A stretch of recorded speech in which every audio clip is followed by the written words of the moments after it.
이 원수라는 단어를 국어 사전에 찾아보니까요, 이렇게 적어놨습니다.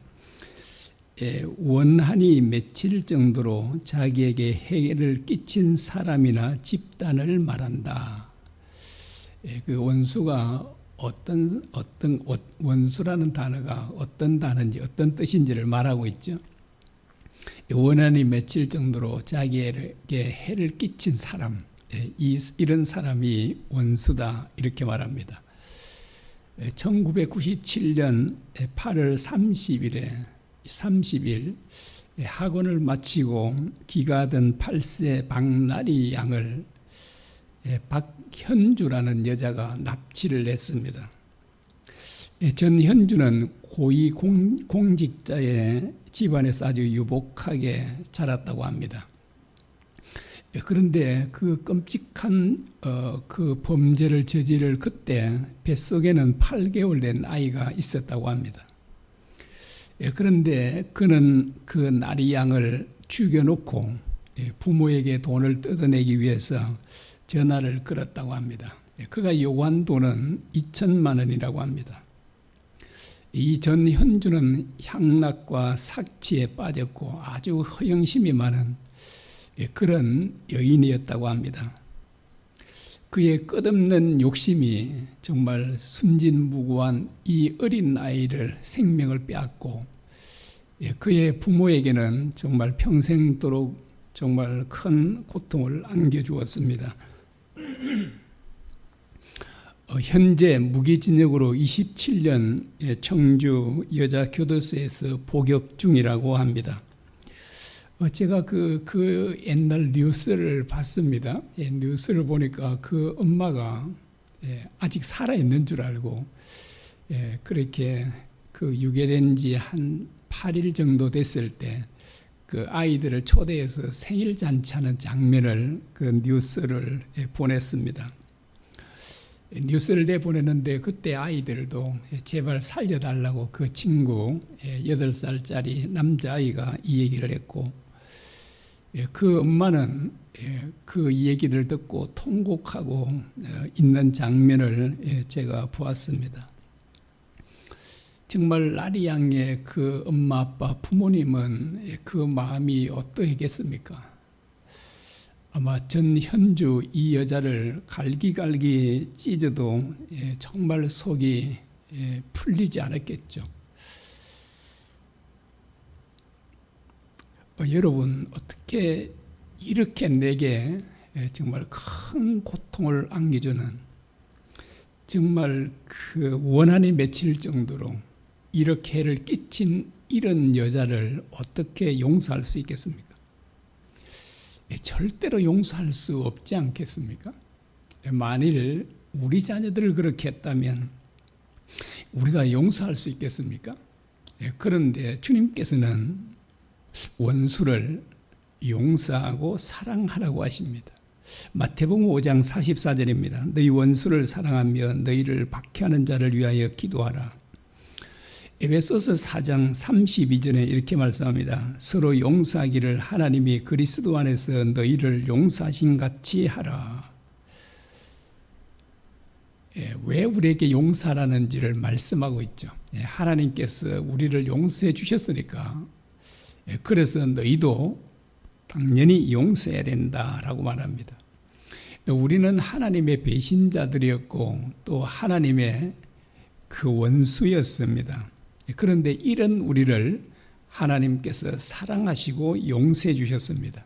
그래서 하나님께서는 우리에게 하나님께서 우리를 용서하신 것처럼 용서하라라고 이렇게 말씀하십니다. 주님은 자기를 못 박아 죽이는 자들을 위해서 이렇게 기도하셨습니다. 누가복음 23장 34절입니다. 아버지, 저들을 사하여 주옵소서. 자기들이 하는 것을 알지 못함이니이다. 주님은 말로만 그 용서한 것이 아니라 실제로 주님은 이와 같이 용서의 삶을 사셨던 것을 잘 우리에게 보여주고 있습니다. 주님은 우리에게 정말 놀랍게도 자신처럼 살라고 너희는 나처럼 살아라 이렇게 말씀하고 있는 거지 않습니까? 여러분 우리가 어떻게 주님처럼 살 수 있겠습니까? 하나님의 아들이신 주님처럼 우리가 어떻게 살 수 있겠는가? 그러나 우리도 주님처럼 살 수 있습니다. 우리가 만일 살 수 없다면 주님께서 우리에게 원수를 사랑하라, 원수를 용서하라 이렇게 말씀하지 않으셨을 것입니다. 주님은 우리가 그렇게 살 수 있기 때문에 우리에게 원수를 정말 도무지 용서할 수 없는 그런 원수까지도 용서하라라고 이렇게 말씀합니다. 성경에 보면 주님처럼 산 사람들이 참 많이 나옵니다. 그 가운데 한 사람이 바로 스데반 집사지 않습니까? 스데반도 주님과 똑같은 기도를 드립니다. 자기를 죽이는 자를 위해서 이렇게 기도하죠. 사도행전 7장 60절입니다. 무릎을 꿇고 크게 불러 이르되 주여 이 죄를 그들에게 돌리지 마옵소서 이 말을 하고 자니라. 자기를 돌로 쳐 죽이는 그들을 위해서 어떻게 이런 기도를 드릴 수 있겠습니까? 그런데 이 스데반은 그런 기도를 드렸음을 성경은 우리에게 전가하고 있습니다. 자기를 죽이는 그 원수를 어떻게 사랑하고 용서할 수 있습니까? 자, 이것은 인간의 힘과 노력으로는 불가능하죠. 그래서 오직 주님의 사랑을 덧입을 때만 가능할 수 있습니다. 자, 오늘 본문에 보면 바울이 자기에게는 큰 근심과 그치지 않은 고통이 있다고 말합니다. 1절 2절입니다. 내가 그리스도 안에서 참말을 하고 거짓말을 아니하노라. 나에게 큰 근심이 있는 것과 마음에 그치지 않는 고통이 있는 것을 내 양심이 성령 안에서 나와 더불어 정언하노니. 그러면 바울에게는 어떤 큰 근심, 이 근심은 슬픔이라고 번역한 게 더 좋다고 합니다. 자, 바울에게는 어떤 큰 슬픔과 고통이 있었습니까? 자기 형제들인 유대인들이 주님을 믿지 않고 배척한 것이었습니다. 자, 바울은 주님을 믿지 않고 배척하면 어떻게 되는지를 그는 너무나도 잘 알고 있었습니다. 자기 형제들이 지옥에서 영원한 고통 가운데 산다고 생각할 때 그는 정말 그 마음에 슬픔과 고통이 있었음을 말하고 있는 것입니다. 자, 그가 더욱 이렇게 슬프고 고통스러웠던 것은요, 사도 바울은 천국과 지옥을요, 특별히 지옥을 진짜로 믿었기 때문이죠. 여러분, 우리에게도요, 지옥이 진짜로 믿어지면, 그런데 주님을 믿지 않은 사람들이 지옥에 간다라고 하면 우리도 그 고통이 우리에게는 말로 다 할 수 없을 것입니다. 자, 그래서 이 사도 바울은 아주 그의 간절한 소원을 이렇게 표현하고 있습니다. 3절입니다. 나의 형제 곧 이 골육의 친척을 위하여 내 자신의 저주를 받아 그리스도에게서 끊어질지라도 원하는 바로라. 자, 이 바울은 자기 형제들이 구원을 얻을 수 있다면 자기는 저주를 받아 그리스도에게서 끊어져도 좋다라고 말합니다. 그리스도에게서 끊어진다는 말은 뭐 간단하게 말하면 지옥 간다 그런 말이지 않습니까? 그리고 지옥은 한 번 들어가면 영원히 나올 수 없는 곳입니다. 그리고 영원토록 정말 견딜 수 없는 끔찍한 고통을 당해야 하지 않습니까? 그런데도 이 사도 바울은 자기 동족, 자기 형제인 유대인들이 구원을 얻을 수 있다면 자기는 지옥 가도 좋다라고 이렇게 말하는 것입니다. 자, 이것은 무엇을 말할까요? 이것은 바로 바울이 얼마나 간절하게 자기 동족들이 구원 얻기를 원했는가를 말씀하고 있는 것입니다.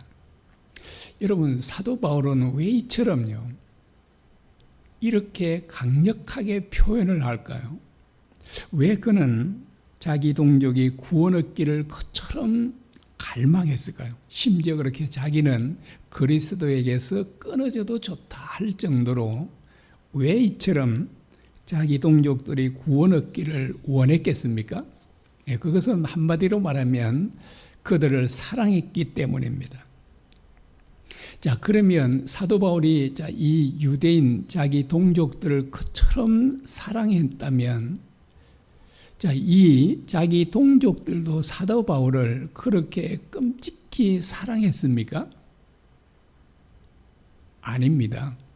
정반대죠. 바울이 복음을 전하러 다닐 때 가장 앞장서서 핍박했던 사람들이 바로 자기 동족인 유대인들이었습니다.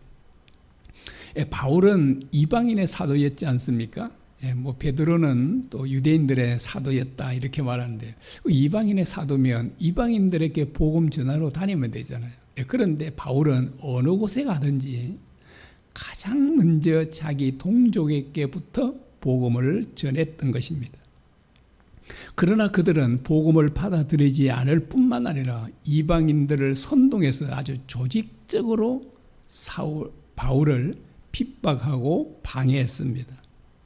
그리고 그들은 심지어 이 성에서 바울이 피해서 다른 성읍으로 가면 그 성읍까지 쫓아가서 바울을 또 핍박하고 방해했던 것입니다. 한때는 사도 바울이 돌에 맞아 거의 완전히 기절했죠. 완전히 사람들은 죽은 줄 알고 갖다 버렸지 않습니까? 그런데 정말 주님께서 기적적으로 그를 살려주기도 했습니다. 그리고 40명의 비밀 결사대를 조직해서 사도 바울을 죽이기 전에는 먹지도 않고 마시지도 않겠다고 하나님의 이름으로 맹세까지 했습니다. 여러분, 얼마나 바울이 믿고 정오했으면 이렇게까지 했을까요? 저는 참 궁금하더라고요. 그 이스라엘 사람들은 맹세를 꼭 지키지 않습니까? 바울을 못 죽였으니까 그들이 죽이기 전에는 먹지도 마시지도 않는다고 했는데, 진짜 자기들의 그 맹세한 걸 지켰을까요? 당연히 지키지 못했겠죠. 정말 사도 바울을 감옥에 가다 둔 이유도 우리가 알 수 있잖아요. 하나님께서 빨리 석방시키지 않고 감옥에 가다 둔 것도 이 바울을 안전하게 보호함이었다라고 하는 것을 알 수 있습니다. 바울은 이런 원수들을요, 용서할 뿐만 아니라 그들을 위해서라면, 그들이 구원받을 수만 있다면 자기는 저주를 받아 그리스도에게서 끊어져도 좋다라고 말하지 않습니다. 여러분, 사도 바울은 하나님이 아니잖아요. 신이 아니지 않습니까? 그런 인간이 어떻게 이런 어마어마한 사랑을 할 수 있게 됐을까요?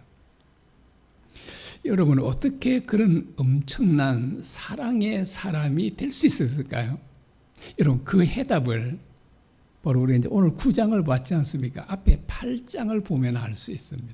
8장이 그 해답을 찾을 수 있죠. 다 볼 수는 없고요. 8장 35절에서 마지막 절에 이렇게 말씀합니다. 누가 우리를 그리스도의 사랑에서 끊으리요? 환난이나 공고나 박해나 기근이나 적신이나 위험이나 칼이라. 그러나 이 모든 일에 우리를 사랑하시는 이로 말미암아 우리가 넉넉히 이기느니라. 내가 확신나노니 사망이나 생명이나 천사들이나 권세자들이나 현재일이나 장래일이나 능력이나 높음이나 기쁨이나 다른 어떤 피조물이라도 우리를 우리 주 그리스도 예수 안에 있는 하나님의 사랑에서 끊을 수 없으리라. 지금 사도 바울은 그리스도의 사랑, 그 다음에 하나님의 사랑을 얘기하고 있죠. 그리스도 사랑에서 그 어떤 것도 끊을 수 없다. 환난이나 핍박이나 어떤 것도.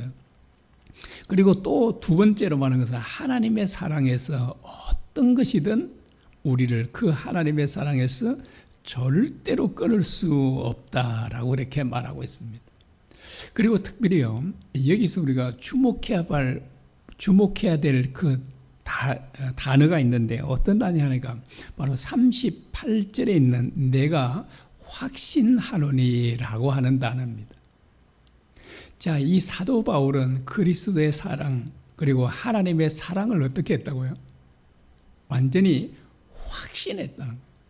실제로 믿었다. 이렇게 말하고 있습니다.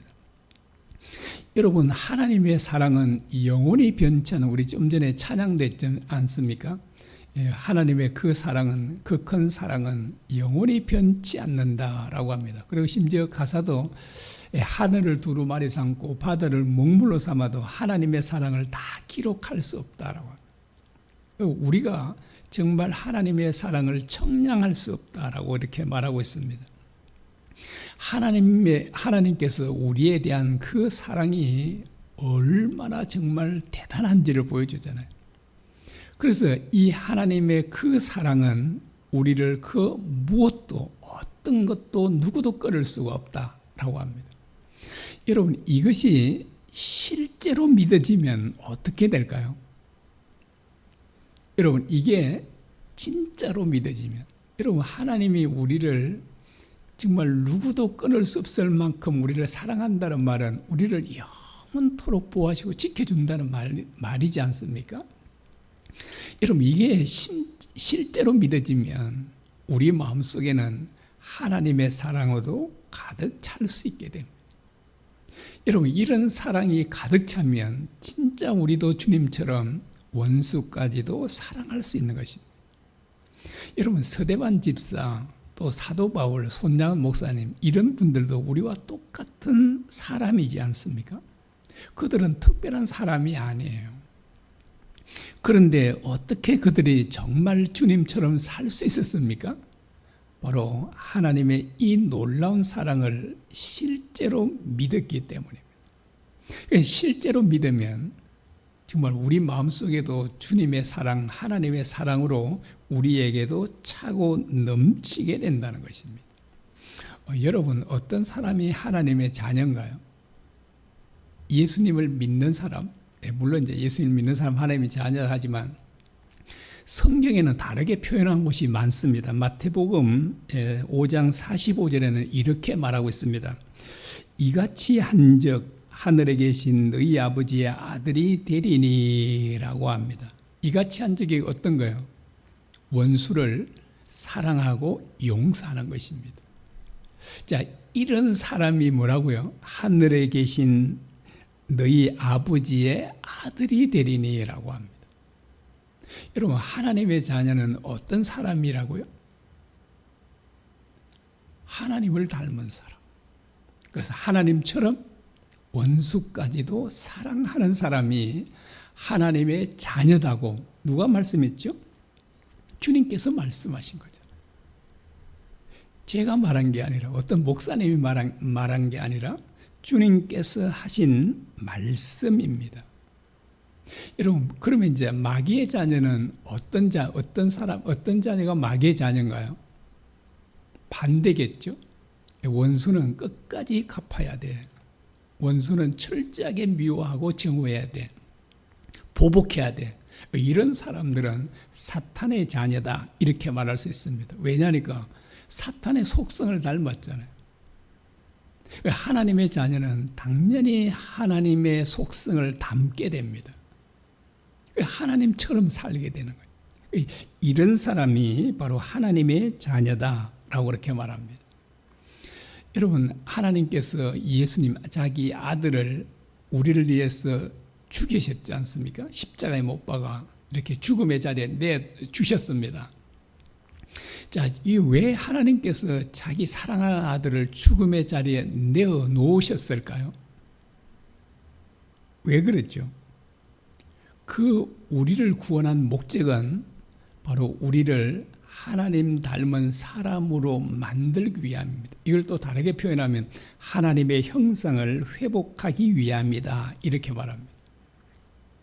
그래서 하나님께서 그 엄청난 대가를 지불하고 우리를 구원한 목적이 예수님처럼 되는 것, 하나님의 형상, 하나님을 닮은 사람이 되게 하는 건데, 여전히 사탄과 똑같은 짓을 하고 있다면 여러분, 그 하나님의 희생이, 하나님의 그 은혜가 헛되어버리지 않습니까?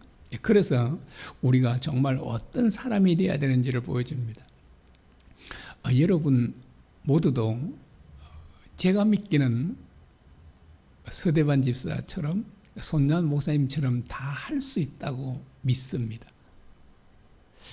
여러분, 제가 이렇게 말하니까 나는 안 될 것 같은데요, 이렇게 하실지 모르죠. 아니요. 여러분이 막상 진짜 여러분의 자녀가 이제 다른 사람들은 다 컸지만 어쨌든 커도 그 뭐 아이들은 유괴를 하고 끌고 가서 우리 자녀를 죽이는 원수가 있습니다. 내 자녀를 실제로 죽이는 원수가 있습니다. 여러분 용서할 것 같습니까? 못할 것 같습니까? 예, 당연히 하게 될 겁니다. 예, 물론 뭐 처음에는 막 정말 죽이고 싶도록 정오하지만 반드시 그렇게 할 수 있도록 주님께서 만들어 주실 것입니다. 왜냐니까 우리는 바로 하나님의 자녀들이기 때문에, 하나님을 닮은 하나님의 자녀들이기 때문에 우리는 그렇게 할 수 있습니다. 그래서 우리에게 고통을 주는 사람, 또 우리를 괴롭히는 사람들을 우리가 어떤 눈으로 바라봐야 되는지를 오늘 본문에서 우리에게 가르치죠. 바로 사도 바울처럼 사랑의 마음으로 바라보는 것입니다. 예, 어떻게 우리가 그런 사람이 될 수 있다고요? 예, 바로 앞에 로마서 8장에서 말씀하고 있는 그 하나님의 영원히 변치 않는 그 사랑을 진짜로 믿어질 때 우리가 이런 사람이 될 수 있다라고 하는 것을 보여줍니다. 기도하겠습니다.